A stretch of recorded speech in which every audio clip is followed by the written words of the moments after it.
Hi, thanks so much for joining me this week for another fabulous musician story. Before I tell you who's on the show today, don't forget that if you'd like to request a guest, anyone who made great music in the 60s, 70s or 80s, just send me a message through the website abreathofreshair.com.au. That's exactly what Neil from West Hollywood in California did. He reached out to see if I could get guitarist Leland Sklar, both because he's such an incredible musician, but also because his life's journey has been so fascinating. Leland, or Lee as he prefers to be called, has been a prominent figure among A-League Hollywood session bassists dating right back to the 70s. He has more than 2,000 albums to his credit, and today is a member of the hugely successful band called The Immediate Family. He's been heard on hits by Linda Ronstadt, James Taylor, Hall and Oates, Jackson Browne, Phil Collins, Reba McEntire and George Strait, just to name a few. Let's meet Lee Sklar and our listener Neil, who gets to ask a few questions of his own. Lee starts off by telling us that guitar wasn't his first instrument. I started as a pianist when I was 5. My parents would watch the Liberace TV show, and I would watch it with them, and I was just totally enamored with piano because of just his panache, his presence. Plus, he was a really fine musician. By the time I was 7, I had won some awards from the Hollywood Bowl Association. I was really gearing myself towards being a pianist. And when I went into junior high school at 12 years old, I kind of was a little cocky little shit. And I said, well, your pianist is here. And the teacher said, well, we got 50 kids that play piano. We need a string bass player. And he pulled out an old K upright bass out of the back room and showed me how to hold it. And I plucked one note on it and felt that vibration. And I just kind of went, sold, let's go this direction. At that point, I was kind of burned out because I was sort of the proverbial child prodigy. And I was under a lot of stress for a lot of years doing recitals and stuff. And I think I was ready just to be done with it and move on at 12. Did you come from a musical family? Well, I came from an appreciative musical family. My dad could play just enough saxophone to make me cry. My mom could plunk out on the piano. The thing that was great, though, was my parents were incredibly eclectic and had a massive record collection. So I would sit at the old Magnavox hi-fi and just listen to, everything from Beethoven to Martin Denny to you name it. It was a real fruitful environment musically in the house. The last teacher I ended up with was a woman named Debbie Green. Many years later, in my early 70s studio days, there was a drummer I worked with a great deal named Ed Green, who did like all the Motown stuff. And we were talking one day, and I said, yeah, Green. I remember one of my favorite piano teachers was Debbie Green. He goes, that was my mom. This is hard. When I was like 12 years old, I was in his garage with his mom while he was probably in the house. The journeys we take through all this adventure of our careers is pretty astounding at times. Somebody was talking to me this morning on my YouTube about Billy Thorpe, and I love Billy and did Children of the Sun with him, and these connections are pretty amazing. Absolutely. Well, for anybody listening who doesn't know, Billy Thorpe was one of the Australian musical icons who sadly passed a few years ago, but a very well-known heavy rocker and a lovely person as well. When piano eventually took a back seat and bass became it, you went off to study at California State University. What were you studying? Well, I went to the music department and I really did not like it. And I went to school. I mean, I was in the band with Tom Scott, the great sax player. The other bass player was Daryl Dragon, who was the captain of Captain and Tennille. I really didn't like it. And I went up to the administration building and took a battery of aptitude tests. And they said, well, your highest aptitude is in science and art, more than music. So I transferred and I did a double science and art major. Cheech Marin was one of your classmates, wasn't he? Well, it was really funny. We were in painting classes and stuff together. It was Richard Marin. I knew him as Richard. One day we were talking and he goes, a friend of mine and I, we're gonna try, see if we can do a comedy act. We're gonna do, and I just kind of look at him and say, oh, good luck. And like next thing you know, Cheech and Chong is like one of the biggest acts in the world. For me, it was a similar thing where I was in a band in the late 60s locally called Wolfgang. It was still one of my favorite bands I've ever been in. And our drummer, Bugs Pemberton, who was actually English, and he had been in Jackie Lomax and the Undertakers in London. So Bugs had a friend, and he had produced and engineered all of the early Stevie Wonder songs in the Key of Life and albums like that. And he used to come and hang out at our rehearsals. And at one rehearsal, he brought a friend of his who had just gotten back from England, an old friend, and it was James Taylor. When he came to that rehearsal, he had just finished recording his James Taylor album, his first American Warner's album. And he hung out for a couple of days with us, and nobody really knew who this guy was yet or anything. But he had been booked to play the Troubadour. And he had Russ Kunkel on drums, and Danny Korchmar, who was a childhood friend of his, on guitar, and Carole King was the piano player. And they were kind of debating, they were going to have to look for a bass player, and James came to our rehearsal, and he called Peter Asher immediately and said, I found my bass player. They asked me to play this gig, and I figured I'd play one show with him. I was still in another band, and I was still in college. And it ended up that James suddenly was on the cover of Time magazine, and he was at the forefront of the singer-songwriter movement. And our lives completely flipped over. It was like a perfect storm and a tsunami all at the same time. James is brilliant. I mean, when you sit and first off, you watch his technique as a guitarist. Every great guitarist I know is always trying to cop James Taylor's style. It's unique to him. And then you listen to his lyrics and you go, Jesus, I mean, amazing, amazing songwriter.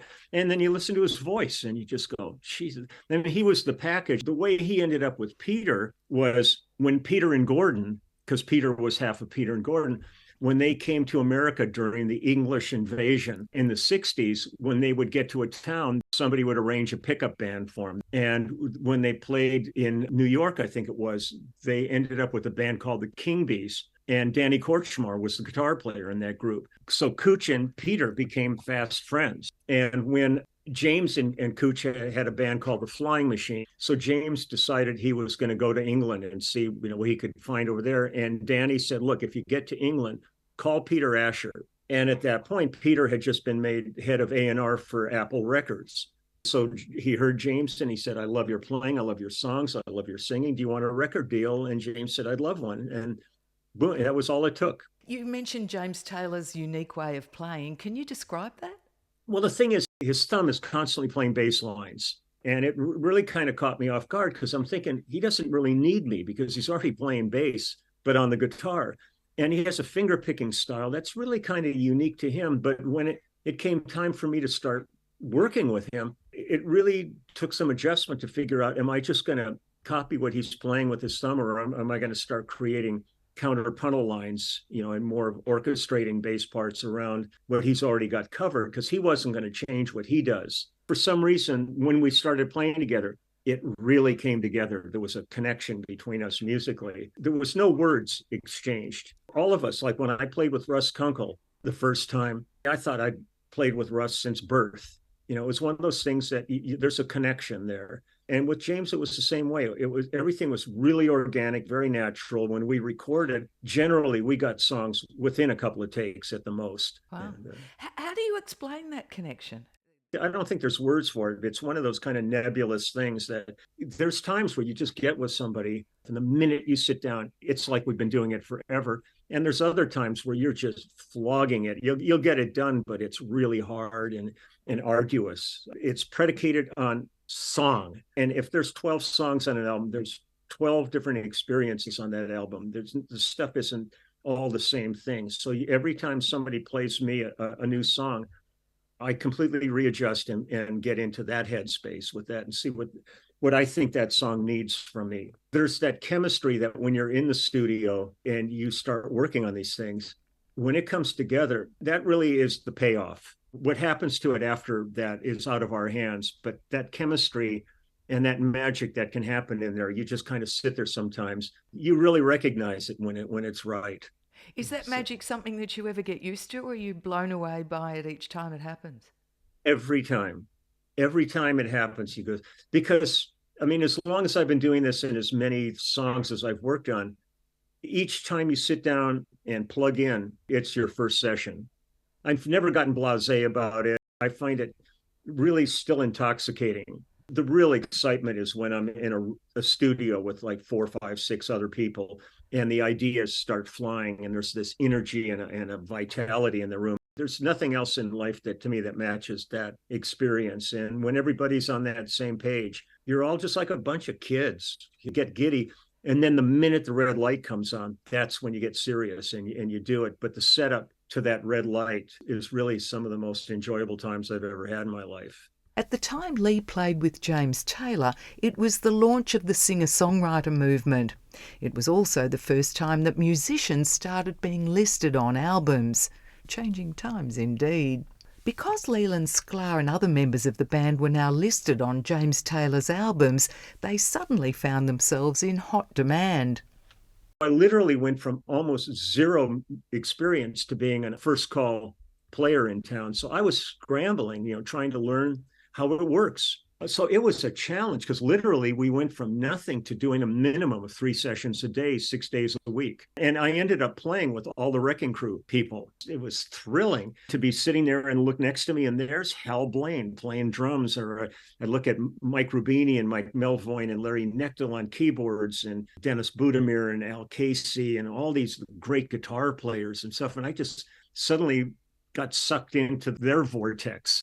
When we started with these artists, like with James Taylor, well, the first thing Peter said, well, I want this to sound like this when James goes on the road. So do you guys want to tour with him too?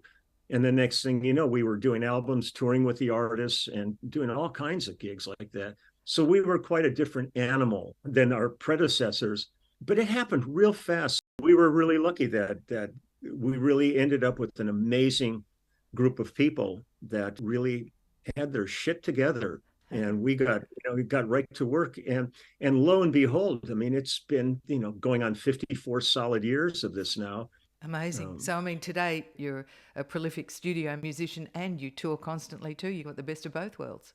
Yeah, I love it. I love it because I would never have wanted to have to make a choice between them because I love both of them. But I would probably choose touring over studio if I had to make a choice. Why is that? Because I'm still a band guy at heart. I still love being on a stage and looking down and seeing people in front of you and responding. When you're live and you play a note, the note's done. You're moving on. In the studio, you play that note and they could screw with this for the next week. So I'd rather be on stage, but fortunately, I've never been put in a situation where I had to make the choice. So I take full advantage of all of it. Things were moving really fast for you. You're still a young guy. You're out there touring with James and a whole lot of other people. And you started to become very well known, in really high demand. How did you handle that? You just treat it professionally, like when people would call me. But I remember the first time I worked with Phil Collins was on a Lee Ritenour album in like 1981. And I was aware of him through Genesis, and he knew me through James Taylor and all this stuff. And he said, look, I got a solo deal. I'm going to do an album. I would love for you to do it and go on the road with me. And I couldn't because I was already committed for the period he was talking about to James Taylor. I said, but I'd love to work with you at some point, anytime, just if I can. So he called me in 84 and I went to England and did the No Jacket Required album. Then we spent all of 85 on the road promoting it. It's all dialogue. You talk to people. If they want you, you try to juggle it. When we were doing stuff with our group, The Section, which was James Taylor's band, we would go on the road with James, open the show with our music, and then we would come back and play his. Well, then we ended up doing the same thing with Jackson Browne and opening his shows and then doing his music. So what would happen is the management people, they were two different camps. They would talk to each other and adjust their schedules so that we could go from one to the other with like no time off in between. It was intense. It's really intense, but man, I'd rather be hanging from the precipice than have nothing to do. I'm really good under stress and pressure. So just throw it all at me and we'll do the best we can. But there's been only a couple of times where I had anything. I was supposed to do a Reba McEntire album. I had done a bunch of records with Reba, who I just adore. And I was supposed to go to Nashville and for a week with her, but I got called to do a tour that was going to be 3 months. And I called her and I said, look, I got this call. She said, take it. I'm 5 days, you're 3 months. Go to work. Next time we'll get together again. And we did. And there's been a lot of projects where I wished I could have done them and I couldn't. And I don't regret it, but I had one call to work with Elton when Bob Birch, his wonderful bass player, was hit by a truck in Canada and was severely injured. And they called me and asked me if I could come in and fill in for the rest of the tour for him. but I was in France with Veronique Sanson touring with her, and I said, I can't do it. I would love to have been with Elton. Sometimes things don't line up, And you love it but like that. I wouldn't have it any other way. Lee Sklar, tell me about that famous beard of yours. Woodbeard. No, Everyone knows you from the beard. well, it's one of those things that when I was in high school, I mean, I graduated high school in 1965, and all through the junior high and high school, especially high school. I mean, it's funny for me when I drive by schools now and I see all these kids with beards and long hair and whatever they want to do. It was real restrictive back in those days. You almost like your vice principal was like a grooming guard, and they would, say your hair's getting too long. It's hanging over your ear or something. I was lucky. It's that kind of Eastern European stock. I started sort of shaving when I was about 12. But what would happen is every summer I would let like grow like an iron jaw and a mustache. I would go play clubs that were 21 and over, but nobody ever thought I wasn't old enough to be in them. And as soon as I had to go back to school, I would have to shave and do that. So when they handed me my high school diploma, I just said, I am done with this bullshit.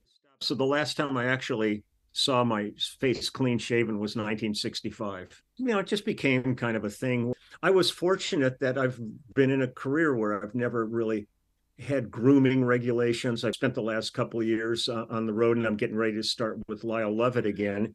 And everybody in the band, we have to wear suits.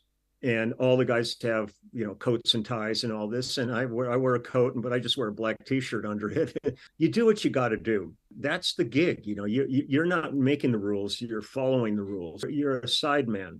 And it's a different thing than being like the artist calling the shots. Were there times when you would have rather been running your own show? Well, I really wish that I would have been in a situation where I was in a band that was really successful. When I would look at like the Eagles or Chili Peppers, any of that kind of stuff. I mean, I think about the Chili Peppers and I think, even though he does lots of other things, I kind of look at Flea and I go, all you ever have to know is Chili Peppers. You can know your songs. So every time I go to work, it's like I'm joining a new band. I have new songs to learn, new songs to develop. I would love to have had the opportunity. It wouldn't have stopped me from doing studio work and doing other things, but it would have been nice to have had something that was like a big payday bonus thing to be in a band that was really successful. But I would never give up what I've been fortunate enough to do, because the variety of artists and musicians I've been able to work with through my career, you can't put a monetary thing on that, because it's really been one of the most magical experiences I could have ever dreamed of. Lee, tell me about the immediate family, because that band is making a huge splash worldwide. How did that come to be? Well, it was an interesting thing. The very first incarnation of what was to become this, what was the section, which was the James Taylor and Jackson Browne band, which was Danny Korchmar, myself, Russ Kunkel, and Craig Durgee on keyboards. And the way that came about was on one of James's tours. James would come out and do a sound check, and then he'd go off and do what he wanted. And we were just all so horny to play all the time that we would just jam. And our front of house mixer started recording our jams. I mean, we're not thinking, we're just jamming. We just want to kill some time before the show. And Peter Asher heard them, and he sat us down one day and he said, I want to play you something. And he played us something. And we went, oh, that's great. What's that? He goes, that was your sound check today. And we ended up doing 2 albums for Warner's and 1 album for Capitol. We ran through the 70s. We did a lot of stuff together and working with different artists. And then as time went on, we realized that the band wasn't going to make a giant splash. So we departed from that, but we all still played together, and we all still did other people's projects and stuff, a lot of stuff with Crosby, Stills and Nash. Many decades later, Danny Korchmar got asked to do a record in Japan. Danny's been a prolific writer. He co-wrote songs like Somebody's Baby and Machine Gun Kelly. All She Wants to Do Is Dance with Don Henley. So they wanted him to do an album of all his material. Well, he called Russ and I, and we were both in town the week he wanted to work. So we ended up doing it. Waddy Wachtel's part of the scene. Waddy couldn't do the first 3, but he could do the 4th day because he was out with Stevie Nicks. But what had really set this all up was Danny was at a party and met up with this other guy named Steve Postel. And there was a couple of guitars there, and they started playing together, and they hit it off immediately. So they started spending a lot of time together. And when the opportunity came from Vivid Records, they started doing pre-production for Danny's record together. So we got in the studio, and Steve joined in on the things. Jackson Browne let us use his studio down in Santa Monica. So it was Danny and Steve and myself and Russ. And then on the last day, Waddy came and did some solos and added some parts, and then we cut some more tracks then. When he turned it in, the Japanese label said, "What are you going to call it?" It's Danny Kortchmar, and you got these. He goes, well, "Just call it Danny Kortchmar and the Immediate Family," because he really feels that the band is his immediate family. We all feel that way about each other after 50 plus years together, and never a fight, never an argument, just the joy of making music together. So we did that, and then we kind of went, "This is really good. Why don't we get serious about this?" So that when we got offered to do a second album, we just called it The Immediate Family. The Immediate Family began to tour off the back of that second album, and their popularity grew enormously. But then came the pandemic, and they, like everyone else, were stopped in their tracks. They kept up their connections and energy online and were about to be greeted with an offer they couldn't refuse. Lee Sklar was still basking in the glory of former projects like musical collaborations with Willie Nelson and Nils Lofgren. He'd already amassed credits on television shows like Hill Street Blues and films like Forrest Gump, My Best Friend's Wedding and Kindergarten Cop, and he was immersed in the band The Immediate Family with his lifelong friends and former bandmates. When the offer came to become the subject of a documentary, he was perplexed but thrilled. It's weird as hell, but I mean, because you don't think of yourself as worthy of a documentary. I'm used to people calling me and saying, "We're doing a documentary on so-and-so. Can we interview you?" And then you talk for 5 minutes, and then you end up being a 15-second soundbite. But to see an entire movie that's about you and your bandmates is pretty incredible. So we got to work on that, and it fell together instantly. Everybody they called, Linda Ronstadt, Carole King, Jackson Browne, James Taylor, Keith Richards, all these people, when they called them, they said, "When can we do it?" So they got a lot of interviews in, and they finished it, and we've done a ton of film festivals, and I think it's won 18 major awards so far. It's called Immediate Family, and Yeah, it's just Immediate Family. It's all about the band. It's really good. I mean, every time I see it, there's a party where you're going, wow. I mean, it's just still kind of freaks you out a little bit that this came together, because it's something you never ever envisioned in your life. Yeah. Just before I bring Neil in, he's been sitting very patiently, I just wanted to wind up with you because you created a coffee table book called Everybody Loves Me that has about 6,000 photos from a collection of over 12,000 images of celebrities, all sorts of people giving you the finger. What's with the finger, Leland Sklar? Well, what happened was, on Phil Collins's first final farewell tour in 2004, we were out. There was talk that at the end of that tour, Phil was thinking about calling it quits and retiring. I had a bass tech on the tour that had been hired for me. He came in so prepped, and he said, "So what do you need?" And I went, "Oh, nothing. I usually do my own gear, and I just have like 2 basses. One of them's just a backup in case something breaks." So he really had nothing to do for me. So we had this kind of running gag where he'd see me and he'd just go, because he wanted stuff to do and I didn't have anything. So at the end of the tour, I thought, I'm going to take pictures of everybody, because if Phil does retire, there's a lot of crew that's from all over the world that I probably would never see again. And lo and behold, the first person I go up to is Chinner, sitting there at his laptop typing. I go, "Hey, Chinner, give me a smile." And I take the picture of him flipping me off, and I kind of went, "Well, that's actually kind of cool." So I went and got Phil. I got Tony Smith, his manager, all the band, all the crew, truck drivers, bus drivers, pilots, caterers, and then I put it away. And a couple of years later, I did the first tour I had done with Toto. And I thought, well, maybe I'll do those guys too, because I knew all of those guys forever. So I got all of them, and it got up to about 300 pictures. And it started taking on a life of its own. And to me, it's not mean-spirited or anything, because it runs the gamut of emotions. It's just a silly little gesture, but it was kind of the common bond through the whole thing. Next thing you know, I ended up with literally close to 13,000 photographs that I took of all these people. It's all humanity in there. So we sat and put this whole giant book together. I mean, this thing's 6 pounds. It's a padded, the cover's soft. It's a padded cover on it and Amazing. stuff. Let me reintroduce you to West Hollywood Neil, who's been sitting I patiently. could have walked to his house by now. He may invite you to do just that after he's had a chat, but he does have a couple of questions for you because Neil is also a guitarist. Well, first, I would just want to say how thrilled I am to be on this call. You were involved in all the music, the soundtrack of my life. You know, being a musician, just listening to you tell these stories has been thrilling. And I've not only learned a lot about you and about the whole industry, your career was kind of like my dream. So I've been following you ever since I was a teenager and into this part of your career. But I do have just a couple of questions. I was wondering what your connection to the whole Laurel Canyon movement was. Were you involved in that? A little bit. I never drank and I never took a drug, never smoked at anything. And so much of that hang was all involved in imbibing. So I would usually just kind of go home when people were going to other people's houses. But like Russ Kunkel's sister-in-law was Mama Cass. And so I remember going up there and seeing Dave, Crosby up there and Joni. We'd go to Carole King's house. I was there, but I wasn't a real hang person. Lee, how come you didn't get pulled into that drugs and alcohol thing that was rock and roll?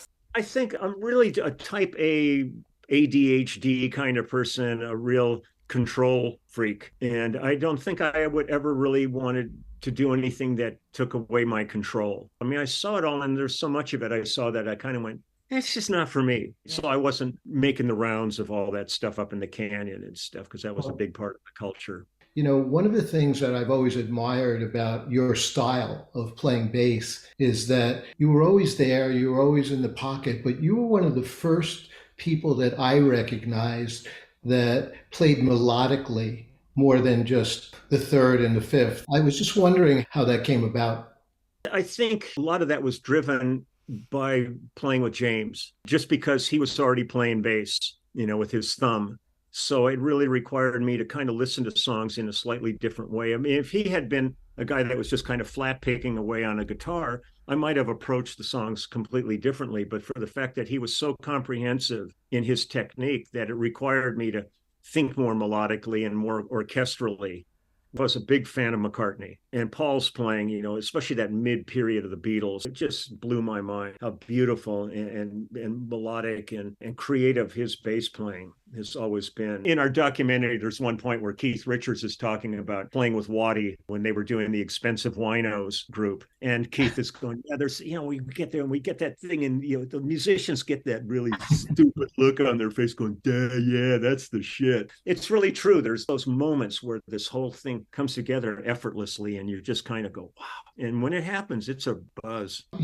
Because you played with so many iconic people and so many different types of genre, what do you enjoy playing the most? I think I really enjoy all of them. I'll be spending a big chunk of the year again with Lyle Lovett. And we run the gamut from like big band Texas swing with a 15-piece band, and we'll strip down to like a 3-piece. If it's good, I really like doing it. Is there one song above all others you've enjoyed playing the most? I'll tell you live, I think my favorite song ever to play live is In the Air Tonight with Phil Collins. It's the anticipation that song creates when you're playing it live. When that audience is sitting there waiting for that drum fill. When we were doing the First Final Farewell tour, normally Chester Thompson would be sitting at his kit, and then there would be the empty kit, and Phil would be walking around the stage. And just before the fill, he would climb up on his drums and play his big drum fill. Well, on that tour, it was a huge stage that went up above us, and Phil would be singing the song, and we were building anticipation and excitement. And then he would walk up to the top of this thing, and people are starting to freak. You could feel it because there's his drum kit down below, and he's not there. What's happening? And a second before that drum fill happened, a drum kit came up out of the floor and he stepped right into it and would do the fill. And the place would go berserk. And especially in the days before there was so much security where people brought drumsticks. So you'd see all this air drumming and the places would explode. And when you got 80,000 people in the stadium going crazy for a drum fill, it's pretty amazing. If you're a working player, you work on whatever comes through the door. So I would be listing It's Raining Men, which I played on, or I Am Woman with Helen and all that stuff. Because to me, if you're a bread and butter player, I give it the same dedication that I would give to a Phil Collins track. Leland, you're an amazing person and a brilliant musician, and we thank you from the bottom of our hearts, both for the music and for your time today. It's just been a joy to chat with you. This worked out perfect. I'm really glad. And Neil, I'm glad you jumped in with us. Thank you so much, Sandy. Thank you so much, Lee. It's been the greatest. Thank you Absolutely. so much. Sandy, what a pleasure. The inimitable Lee Sklar there. You can buy his coffee table book, limited edition artworks, and those famous T-shirts with his beard on them through his website, lelandsklar'sbeard.com. Thanks again for your company today. I hope you've enjoyed the show as I have. I look forward to being back with you again same time next week. I'll see you then. Bye now.